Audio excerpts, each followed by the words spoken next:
Bienvenidos a Memorias e Historias con el profe Catarino. Hola, ¿qué tal amigos? Hoy, último día del 2016, nos encontramos en la casa del Chino Billetero en Culiacán, Sinaloa. Y en esta ocasión voy a entrevistar al doctor Elías Rodríguez Vázquez. ¿Cómo estás, Elías? Muy bien, me siento muy contento de estar aquí nuevamente en esta hermosa ciudad de Culiacán, Sinaloa. Para mí es una maravilla el estar aquí este fin de año de 2016. Llegué aquí para visitar aquí las instalaciones de mi amigo el Chino Billetero. Me gustaría que me dijeras dónde y cuándo naciste. Yo nací en la ex finca El Dorado Viejo. Es una ex finca de hule que fue fundada en el siglo XIX por compañías británicas. Esta está ubicada en el municipio de Suchiate, en el estado de Chiapas, frontera con Guatemala. Nací el 13 de febrero de 1963. ¿Qué estudios tienes? Estudié cuando me trasladé a la Ciudad de México en 1982, que llegué allí. Empecé a estudiar la carrera de estudios latinoamericanos. Fue una carrera que estudié 3 años, la dejé trunca. Pero bueno, me dio una formación latinoamericanista. Ya en 1985 entré a estudiar la carrera de arqueología, la licenciatura, en la Escuela Nacional de Antropología e Historia, en la ENA. Allí estudié la licenciatura de 1985 al 89. De hecho, soy de la generación del terremoto, porque a mí me tocó el 19 de septiembre de 1985 el terremoto en la Ciudad de México. ¿Te tocó?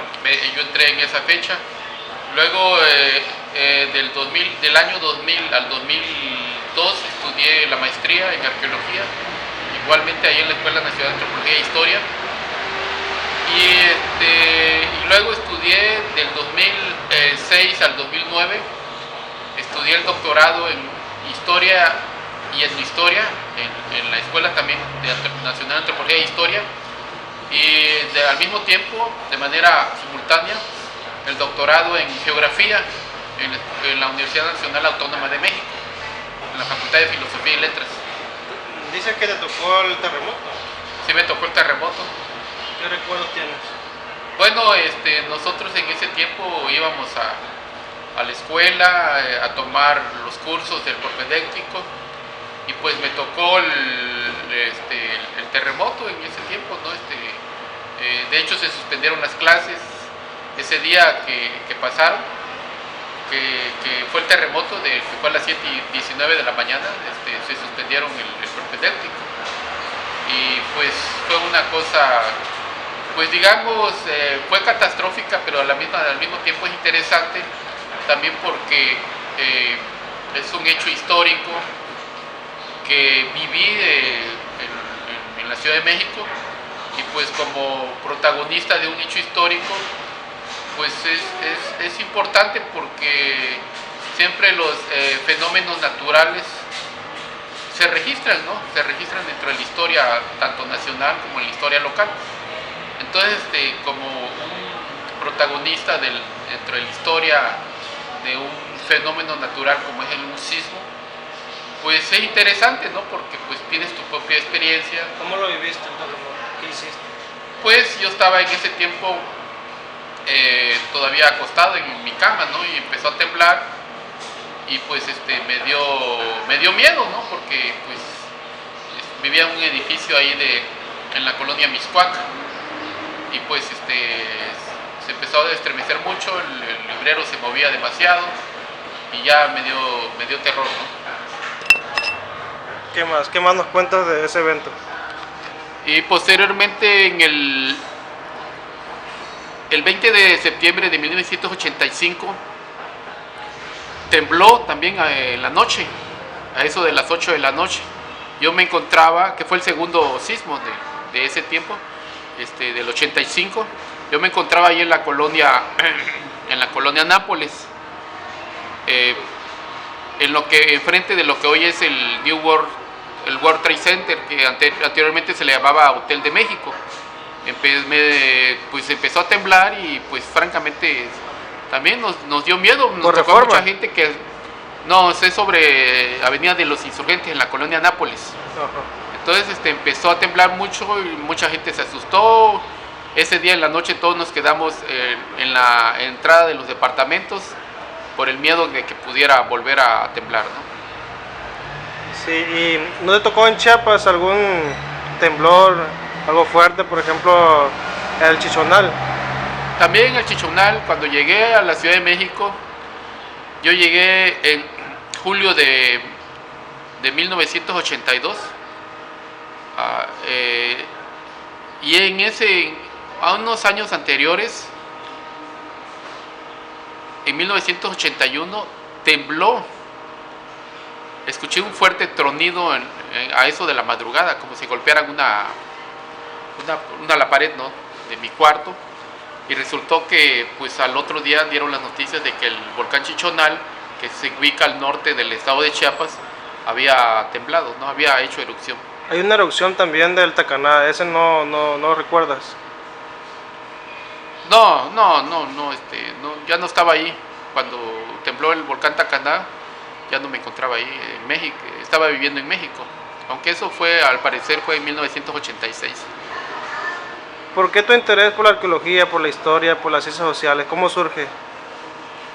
Pues la arqueología me ha llamado siempre la atención porque pues es una ciencia que estudia el pasado. Yo cuando era niño me recuerdo que recogía cabecitas antiguas en los alrededores de mi casa, ¿no? Cuando llovía salían a flor de piel, salían algunas cabecillas de tipo de la época del preclásico, olmecas. Y pues también al visitar la zona arqueológica de Izapa, que está ubicada más o menos a 15 kilómetros de la ciudad de Tapachula, en Chiapas, en la frontera entre Chiapas y Guatemala, frontera entre México y Guatemala. Yo visitaba Izapa, y pues algunas veces también recorrí el volcán Tacaná. ¿Por qué? ¿Por qué lo hacías? Pues el interés, ¿no? El interés solo? por conocer las cosas antiguas. ¿Ibas solo o con quién ibas? Al Tacaná fui dentro de la escuela primaria en la que yo estudié. Yo estudié en la escuela Melchor Ocampo, que es una primaria en Tapachula, en Chiapas. Formaba parte de un grupo de Boy Scout. Entonces con el capitán de los Boy Scouts pues, subíamos a la cima, ¿no? ¿Qué otro sitio visitaste? ¿Esto fue básicamente en tu adolescencia, tu infancia? Sí, cuando estaba en la primaria. Y pues pues esos son los recuerdos que tengo. Y la arqueología, pues, como es una disciplina que estudia lo antiguo, pues llama la atención, ¿no? Por estudiar los restos materiales de las sociedades pretéritas, tanto de México como de otras partes del mundo, ¿no? En la secundaria y en la prepa ya sentías una inclinación por las ciencias sociales.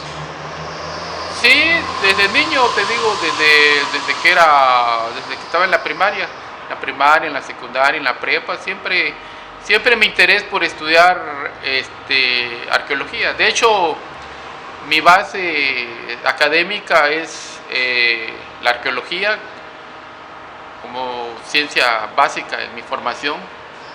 Luego sería la geografía y la etnohistoria, y con una visión latinoamericanista, porque como les mencioné, estudié estudios latinoamericanos entre 1982 a 1985 en la UNAM.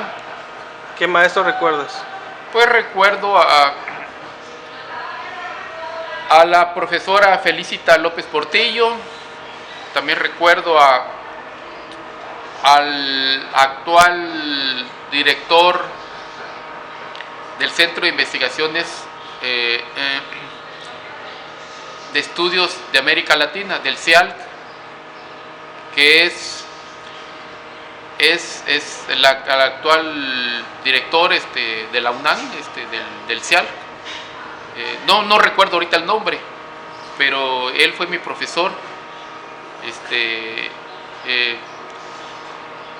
es un latinoamericanista, ¿no? En ese tiempo él daba clases de marxismo. A mí me dio 4 semestres de estudios marxistas. ¿Con él empieza tu acercamiento al marxismo? Sí, bueno, sí, él nos daba esos cursos. El te digo, es el actual director del CIAL, del Centro de Investigaciones de América Latina, ¿no? Y el Caribe, de la UNAM. Él es el actual director. ¿Has vivido algún acontecimiento, algún proceso histórico que tenga que ver con algún movimiento social? Bueno, a mí me tocó de manera indirecta cuando fue la revolución sandinista en Nicaragua, en el 79, que fue el triunfo de los sandinistas que derrocaron a Anastasio Somoza, el dictador de Nicaragua. En ese tiempo pues yo vivía en Tapachula, en Chiapas, en la frontera, y pues hubo muchos migrantes nicaragüenses que llegaron escapando de la guerra que se libraba en Nicaragua. Mire todo eso, bueno, en la televisión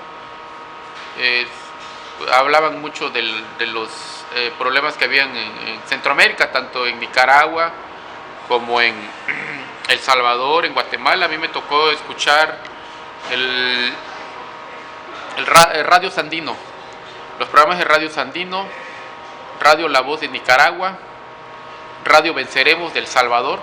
La Voz de Nicaragua la pasaban en onda corta. También Radio Sandino era una transmisión radial por parte de la guerrilla que lo transmitían, ¿no? Y llegaba hasta Tapachula.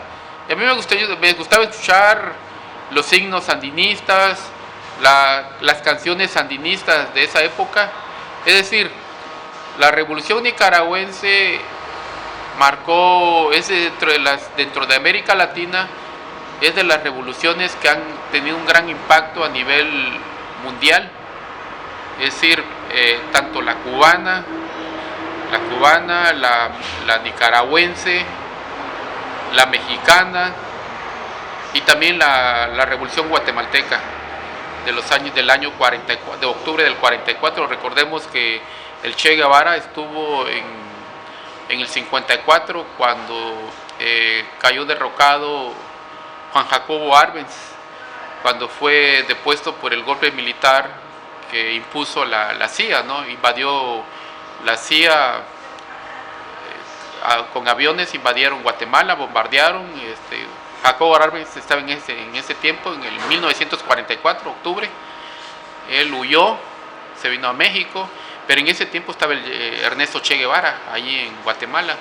Entonces, yo creo que las revoluciones, repito, que han impactado América Latina ha sido primero la mexicana, a principios del siglo XX. Posteriormente, digamos, la guatemalteca, en 1944.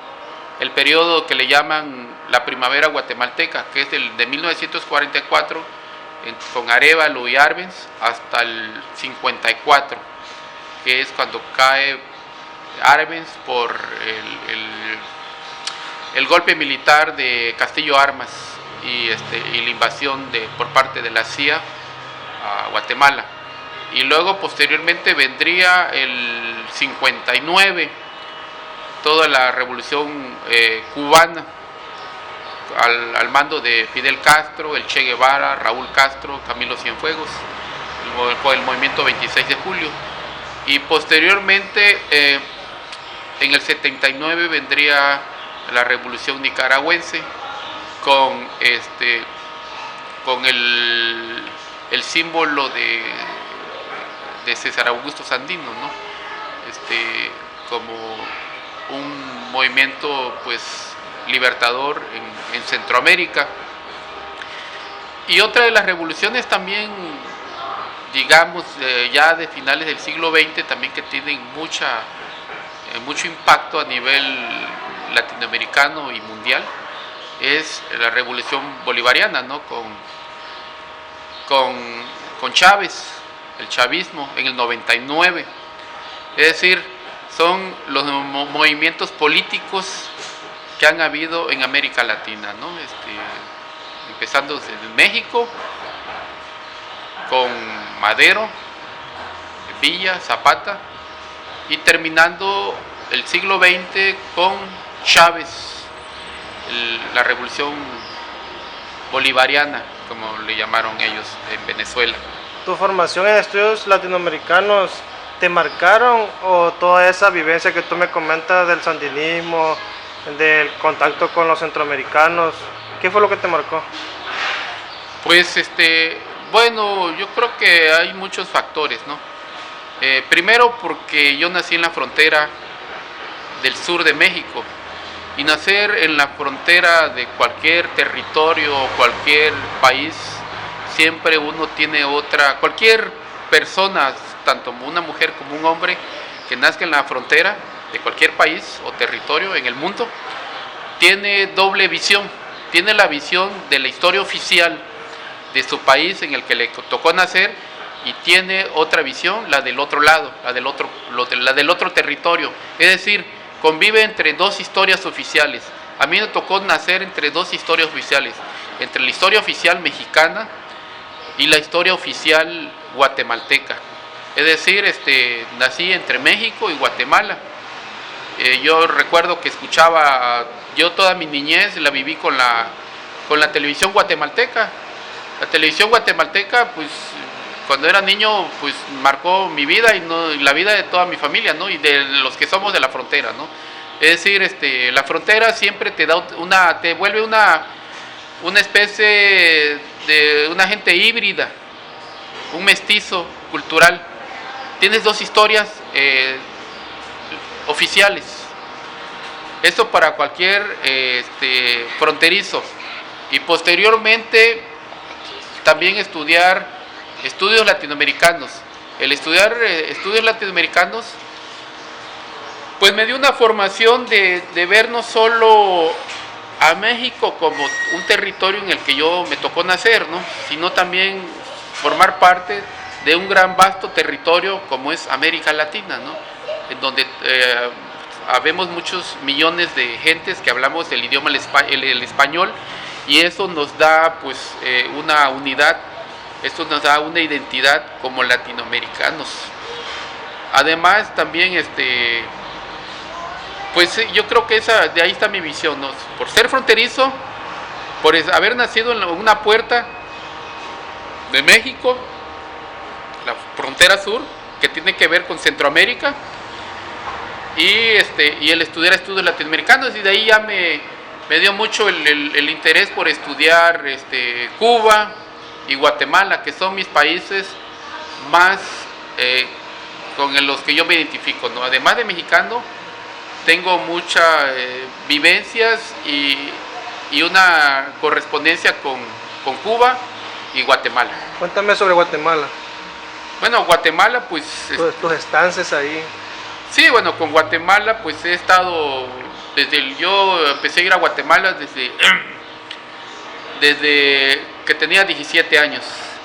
Es decir, la primera vez que fui a Guatemala fue en un enero de 1980. Tenía yo 17 años. Fui a Guatemala en ese tiempo, en 1980, que me tocó ir, habían quemado la embajada española.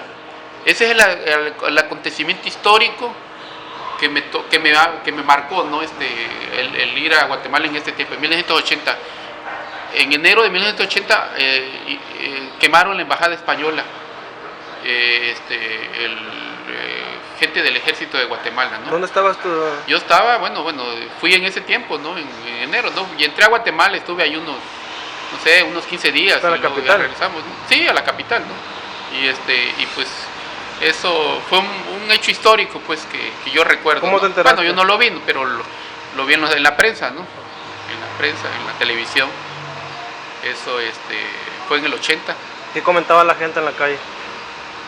No, bueno, no comentaban nada, pero en la televisión, más que nada en la prensa, es en enero, pues en Año Nuevo, pues, aunque esto no fue en Año Nuevo, fue posteriormente unos días más, ¿no? Después. Sobre el conflicto armado interno, ¿lo viste en la televisión, en la radio? ¿Cómo viste ese proceso? Sí, bueno, tanto en la televisión, en la prensa, pero también por ser de la frontera, uno, pues, está uno está uno al tanto de lo que pasa, ¿no? Porque pues son cosas que están pasando con tu vecino.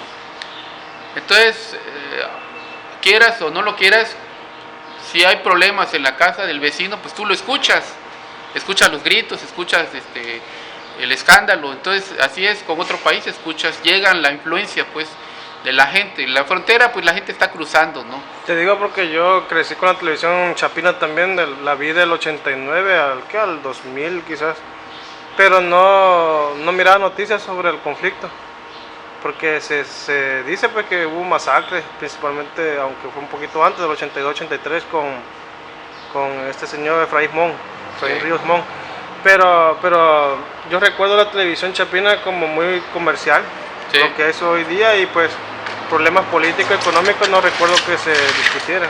Sí. ¿Cómo aprecias tú la televisión chapina, pues? Bueno, la televisión guatemalteca es una televisión comercial, ¿no? La televisión guatemalteca, digamos, no es como en México, ¿no? Que hay televisiones de corte cultural, ¿no?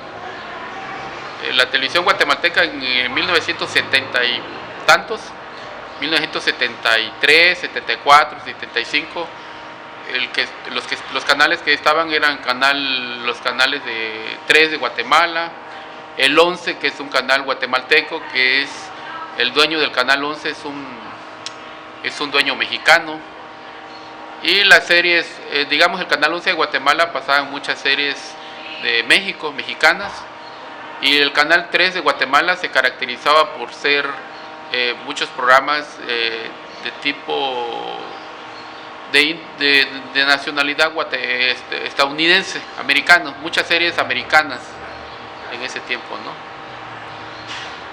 ¿Qué nos puedes contar sobre tu estancia en Guatemala? Me dijiste una vez que habías trabajado como corrector de estilo, algo así. Sí. A ver si nos puedes contar. Pues sí, en Guatemala pues trabajé de corrector de estilo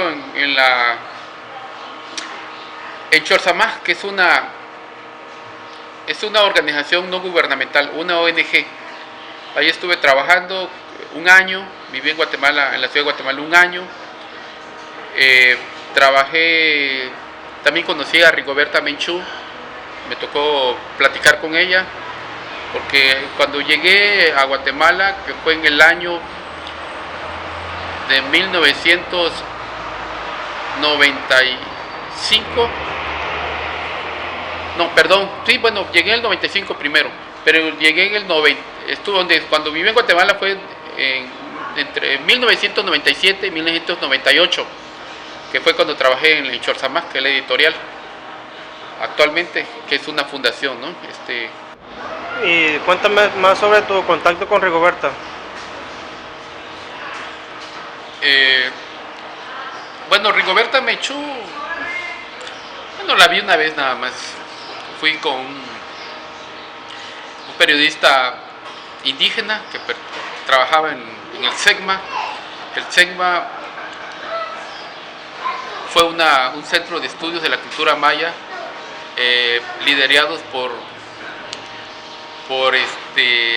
un académico maya cachiquel, Germán Curruchiche Oxoy.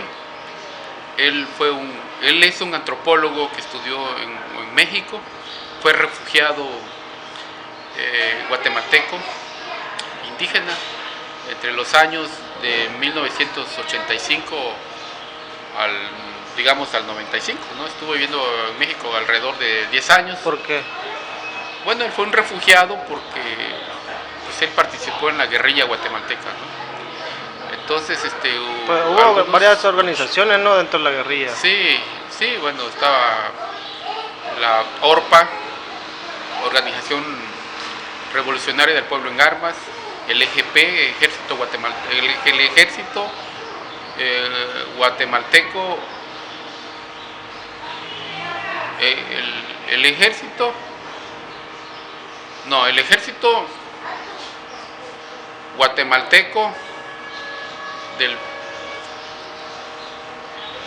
el Ejército Guatemalteco de los Pobres, el EGP, ¿no?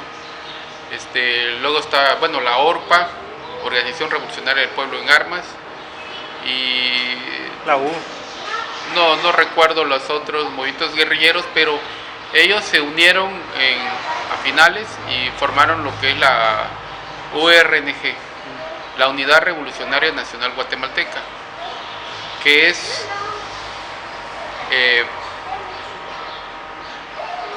fue un acuerdo entre líderes guerrilleros que se unieron para, pues, tener una unidad, ¿no?, como movimiento guerrillero, ¿no? Otro de los grupos guerrilleros fue el PGT, el Partido Guatemalteco del Trabajo, que es una especie de partido comunista, ¿no?, en Guatemala. Y pues, bueno, eso forma parte de la historia guatemalteca, ¿no? Lo que le llaman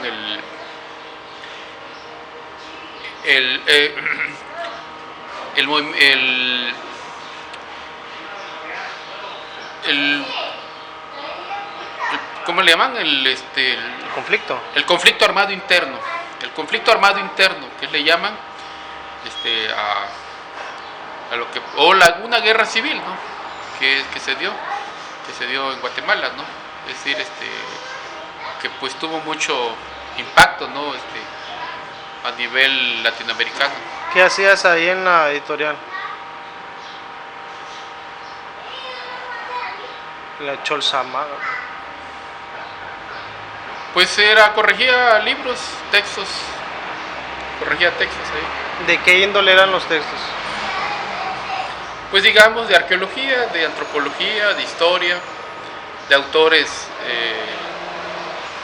tanto guatemaltecos, estadounidenses, mexicanos, europeos.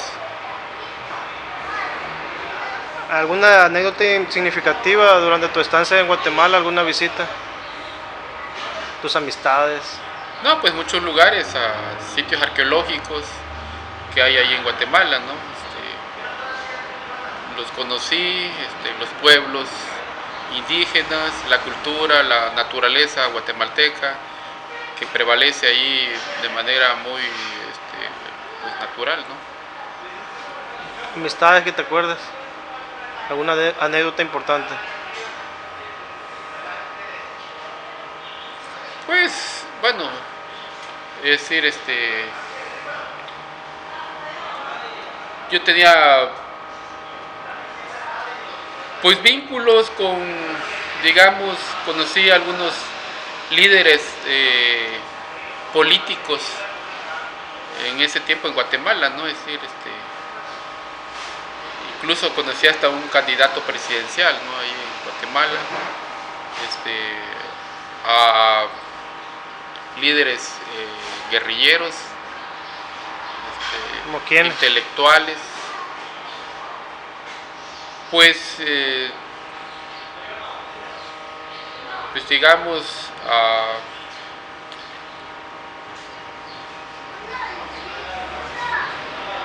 sobre todo eran estudiantes de antropología, que ellos participaron en la guerrilla guatemalteca. Eran indígenas, mames, cachiqueles, quichés, que huyeron, se refugiaron, estuvieron como exiliados políticos, posteriormente en México. El ACNUR, que es el Alto Comisionado de las Naciones Unidas para Refugiados, les otorgó becas para estudiar en México, y muchos estudiaron antropología en la ENA, otros estudiaron en la UNAM, otras carreras, ¿no?, pero de tipo social. ¿Qué ideas compartían contigo? Pues sobre todo, digamos, ideas de la proximidad geográfica e histórica que se tiene entre Chiapas y Guatemala. ¿Nunca ¿no? te invitaron a su organización? No. ¿No pretendiste ser guerrillero alguna vez? No, porque pues yo ya los conocí aquí en México y ellos estaban como exiliados. Entonces, pues se dedicaban al estudio de la antropología, de la historia y de otras ciencias afines. ¿Nunca te acercaste tú al comunismo? Pues, bueno, he sido simpatizante, ¿no?, de los movimientos de izquierda. Me tocó, te digo así, cuando vivía en Tapachula, en Chiapas, todo lo que ocurrió con la revolución sandinista en Nicaragua, ¿no? Las guerras en El Salvador y mucha gente que llegaba ahí, es decir, en la frontera, pues tuvo su impacto social, ¿no? El zapatismo. Las migraciones. Y cuando fue lo del zapatismo, pues yo ya no vivía en Chiapas, yo vivía en México. Lo del zapatismo, que fue en 1994, el 1 de enero, pues yo me encontraba en México y de hecho me tocó, yo vivía en casa de un amigo francés en México, y cuando fue ese movimiento me acuerdo que le llamaron, en esa casa donde vivía este amigo francés, había vivido una periodista del periódico Uno más Uno, Blanche Petrich. Entonces le llamaron de Chiapas, le habló Amado Avendaño, Amado Avendaño le llamó a Blanche Petrich, pero Blanche Petrich ya no vivía allí, y era la casa en donde yo estaba viviendo, en casa de un amigo francés. Entonces cuando se enteró el dueño del departamento que yo estaba viviendo allí, que yo era de Chiapas, le dijo al amigo francés que como un chapaneco vivía allí, entonces que mejor me corrieran, pues. Pero eso fue entre el 1 y el 2 de enero de 1994. Y yo hablé con Amado Avendaño por teléfono. Y recordemos que Amado Avendaño fue un candidato presidencial en Chiapas, de izquierda, que posteriormente murió en un accidente automovilístico en la costa de Chiapas. En la costa de Chiapas, no en Tapachula. En la costa de Chiapas murió él. Pero fue candidato presidencial. Fue candidato presidencial él para Chiapas. No, candidato estatal para el gobierno de Chiapas, Amado Avendaño. Yo hablé con él por teléfono. Entonces, te digo, son personajes históricos que pues de Chiapas y a nivel nacional, ¿no? Como Samuel Ruiz, el subcomandante Marcos, la comandante Ramona, en fin, ¿no? Tú siendo del Soconusco, pues ya ves que hay ideas de separación. Sí. Anda Aranda Tinajero y no recuerdo el otro señor, al menos esos dos personajes que buscan como una separación del Soconusco. ¿Qué opinas de ello? Sí, el movimiento separatista del Soconusco, pues de hecho uno de los líderes del movimiento separatista del Soconusco, el recién fallecido el Gato Aguiar. Sí. El Gato Aguiar fue un líder que recientemente falleció. Él era oriundo de Tapachula, entre otros, ¿no? Gamboa también, que es otro de los líderes que murió en un accidente también. Pues el movimiento separatista del Soconusco, pues es interesante porque es un movimiento político, social, que de cierta manera es, digamos, inédito dentro de la historia nacional de México, porque pues reivindica autonomía y formación, digamos, de un estado, del estado 33 de la República Mexicana. Es un movimiento que independencia, pues, sobre todo del estado de Chiapas. De hecho, siempre hablamos de Chiapas, pero pues Chiapas, como se le conoce actualmente en este siglo XXI, pues, digamos, durante la colonia era muy diferente la geografía política o la geografía histórica del territorio chiapaneco, porque durante el siglo XVI existían varios territorios en Chiapas, pero siempre en las fuentes históricas conocemos a Chiapas y al Soconusco, que es un territorio que desde la época prehispánica pues tiene presencia, ¿no? El Soconusco es un territorio marítimo que está en la costa de Chiapas. Eso es interesante, el Soconusco, porque es un territorio binacional, es decir, es mexicano y es guatemalteco. El pueblo de Tecumumán, que está en la frontera de Guatemala, forma parte del territorio del Soconusco. Y de Tapachula, digamos, es el Soconusco oriental, Tecumumán, hasta el río Tilapa, por el lado guatemalteco, y hasta el río Tiltepec, por el lado mexicano, hasta cerca de Tonalá, que es toda la franja costera de Chiapas. Entonces el Soconusco es un territorio binacional,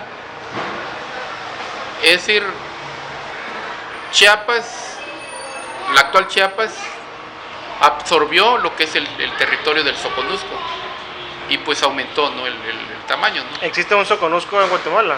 Claro, es el Soconusco oriental. ¿Y así le llaman? Bueno, así se le llama desde un punto de vista académico, no político. Es decir, la geopolítica no lo menciona. Lo que lo mencionamos somos los académicos. Repito, es desde un punto de vista académico.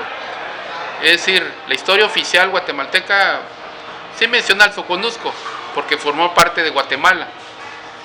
Pero en la actualidad es más, es una forma de nombrarlo académicamente. Muy bien, sobre tu experiencia en Cuba, ¿has ido para allá? Sí. ¿Qué me puedes contar? Pues he estado en varias ocasiones, alrededor de unas 10 veces en Cuba. ¿Por qué ibas? Pues iba al gabinete de arqueología, a la escuela taller de La Habana, tenía contacto ahí con arqueólogos cubanos y conocer la arqueología caribeña, la arqueología subacuática, submarina que se hace en el Caribe, que es muy interesante, los lazos históricos que tiene Cuba con México son muy vastos, es decir, parte desde la época de la colonia. Recordemos que Hernán Cortés partió de La Habana hacia México, hacia Veracruz, cuando llegó a lo que se conoció durante el siglo XVI hasta el XIX como el Virreinato de la Nueva España. Cuba y Guatemala, por su cercanía geográfica y por su cercanía también histórica, pues son territorios, son países que han estado enlazados, ¿no? Recordemos que en pleno siglo XX, la Revolución Cubana, el 25 de noviembre de 1956, partió el yate Granma del puerto de Tuxpan, en Veracruz, hacia Santiago, hacia la playa de las Coloradas, en Santiago de Cuba. Salieron en el yate Granma Fidel Castro, Raúl Castro y 82 guerrilleros. Es decir, Cuba y México han estado hermanados históricamente desde el siglo XVI hasta el siglo XX. Es decir, hay mucha... Forma parte, pues, la Revolución Cubana, México forma parte de la Revolución Cubana, aunque oficialmente no se maneja así, pero si partimos de que Fidel Castro estuvo aquí en México Aquí se conoció con el Che Guevara, aquí estuvo Raúl Castro, que son personajes históricos en un contexto mundial, no solo latinoamericano, sino que mundial. Entonces, México, parte de su territorio de México, forman parte de la historia de la Revolución Cubana. Entonces,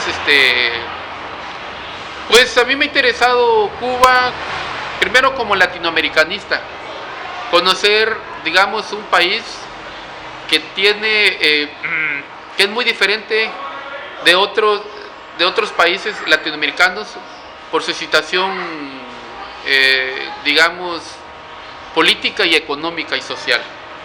Por ser un país que fue el primer país en donde se fundó el socialismo. Entonces, conocer un país de índole socialista, pues yo creo que es interesante.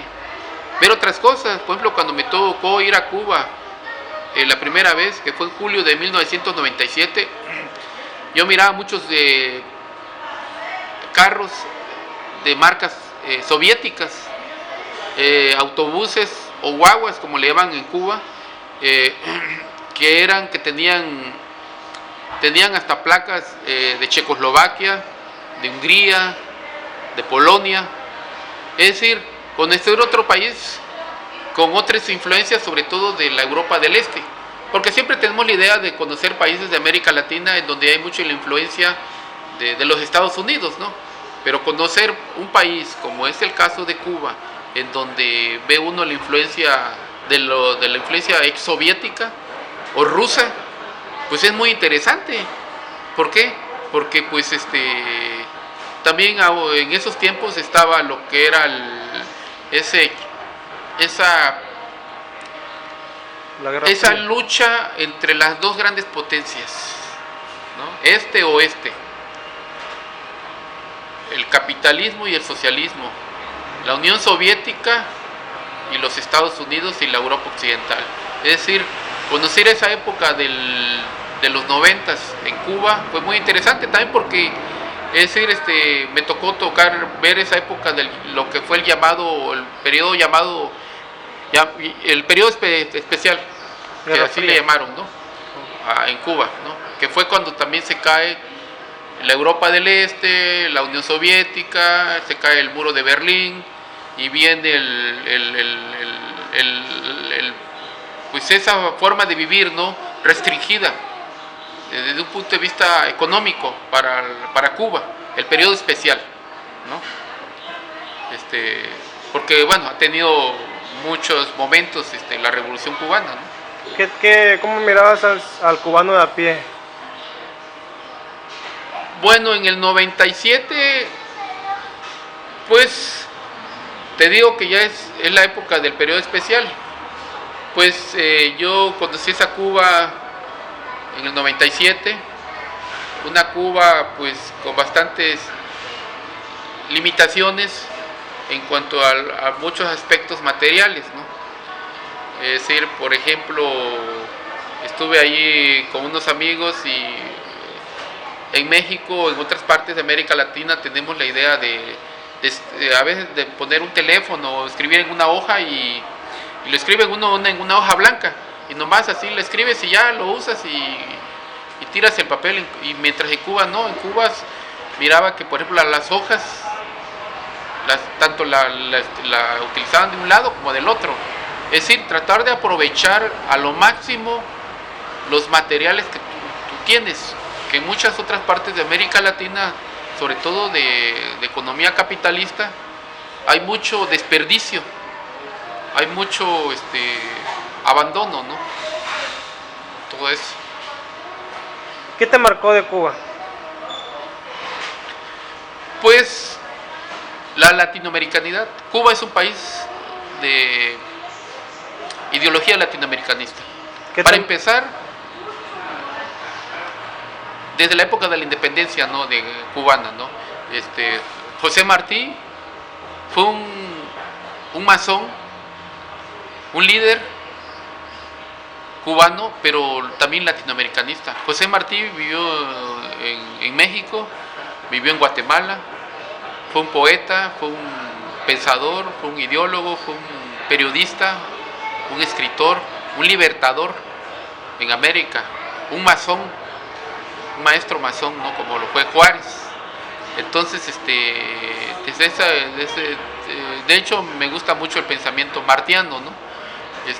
A mí me tocó en el 98, conocí en Cuba a la nuera de Ángel de la Guardia. La nuera de Ángel de la Guardia. Ángel de la Guardia fue un mambí, como dicen en Cuba. Los mambí o mambises le llamaban así a los libertadores, a los guerrilleros independentistas de la época de José Martí, de 1898, ¿no? Entonces conocí a la nuera, Aleida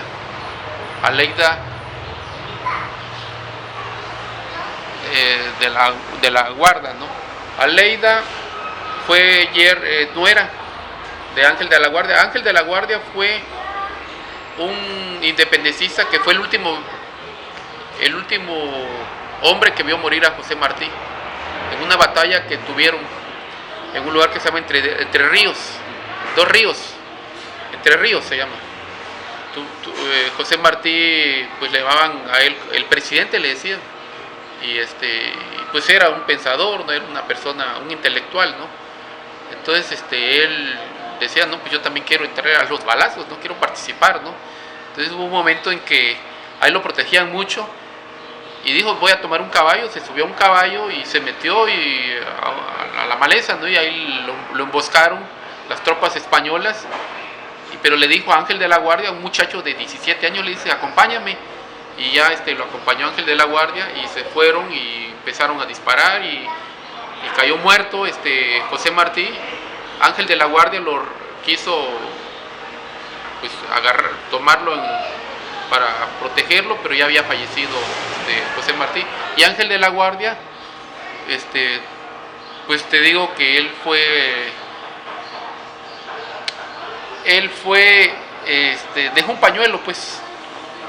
Entonces ese pañuelo le llegó a Leida, que fue una amiga que yo conocí, una señora ya de 90 años, me regaló ese pañuelo, que lo tengo, ¿no? Es Ángel de la Guardia, que es un pañuelo de un independentista cubano, ¿no? Un mambí cubano, el último hombre que vio morir a José Martí.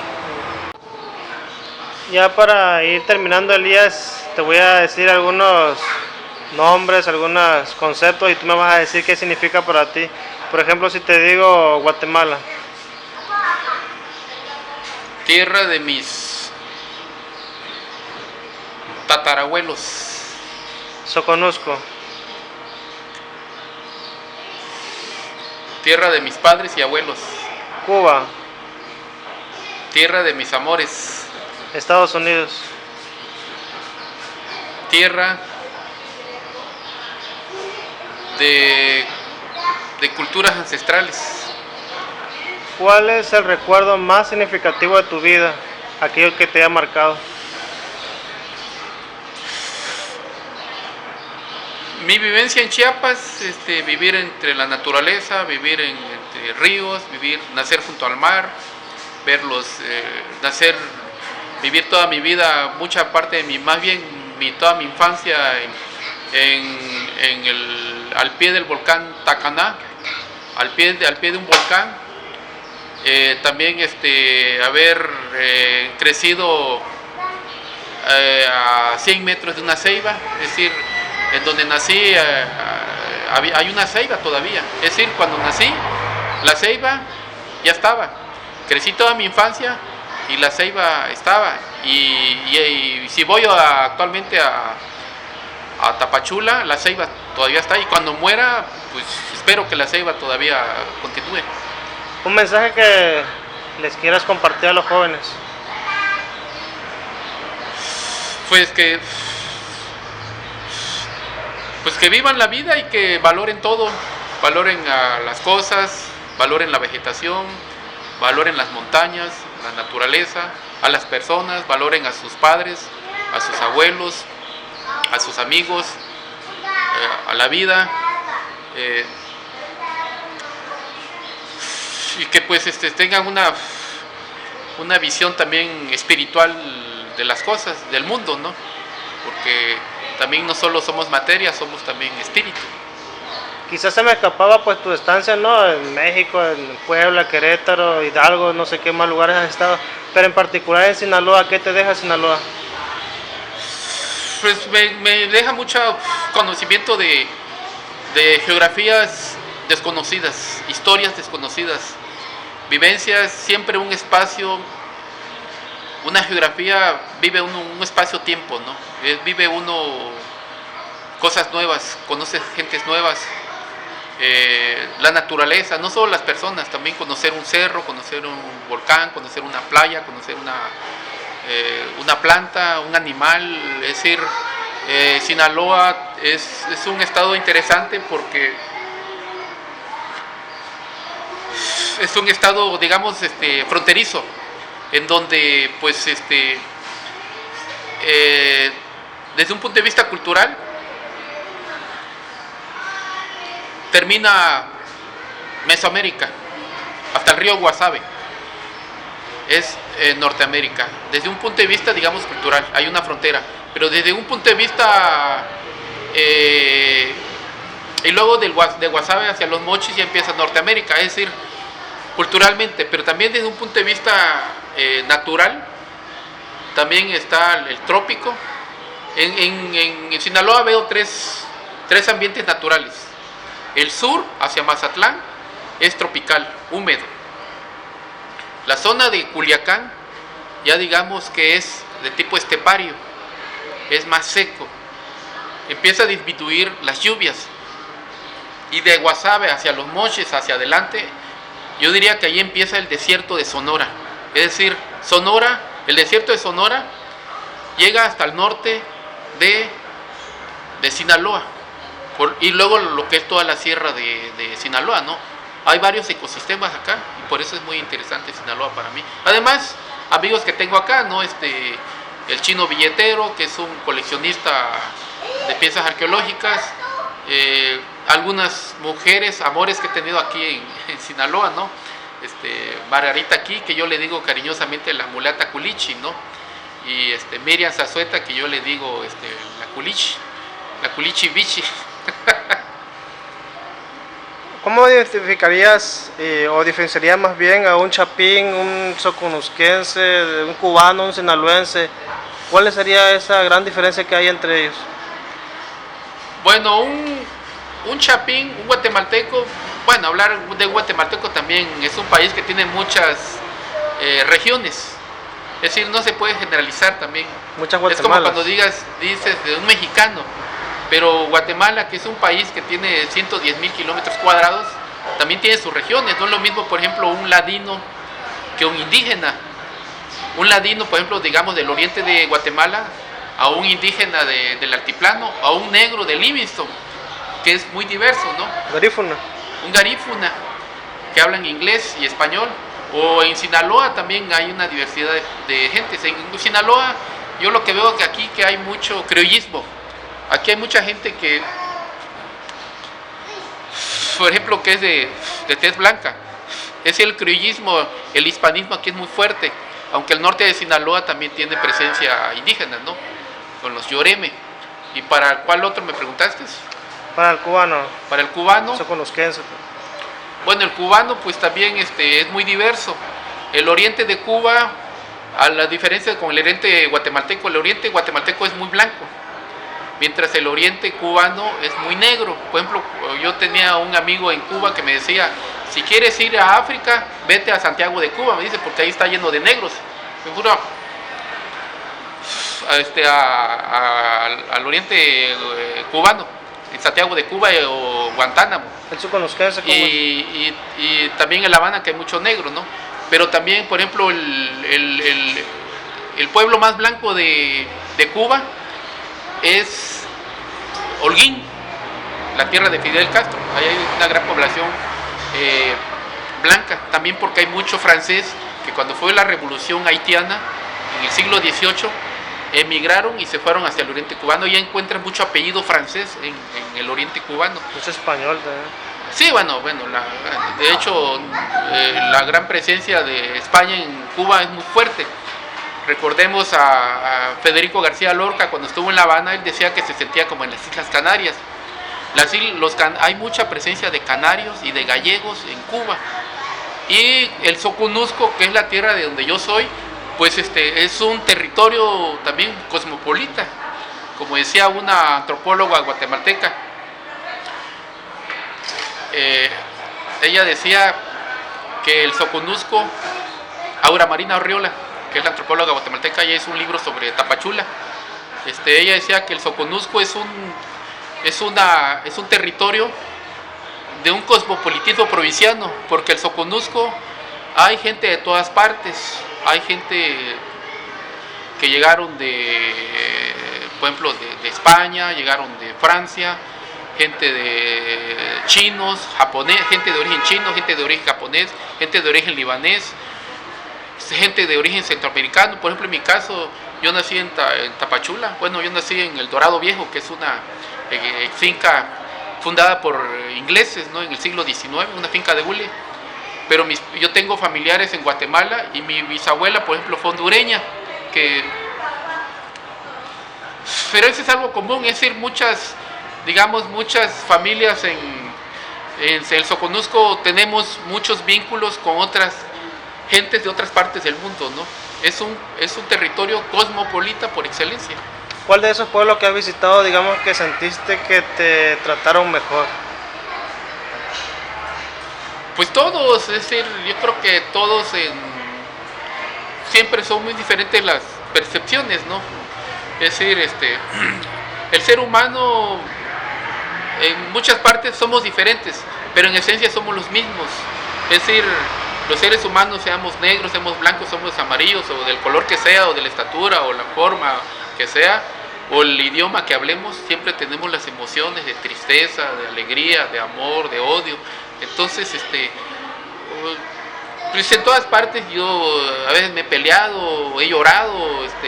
En Cuba tengo historias donde lloré mucho, me enojaba mucho, o amaba mucho. En Guatemala igual, en Chiapas, aquí en Sinaloa también. Entonces, todo depende del ser humano en relación con la geografía y con la historia del territorio.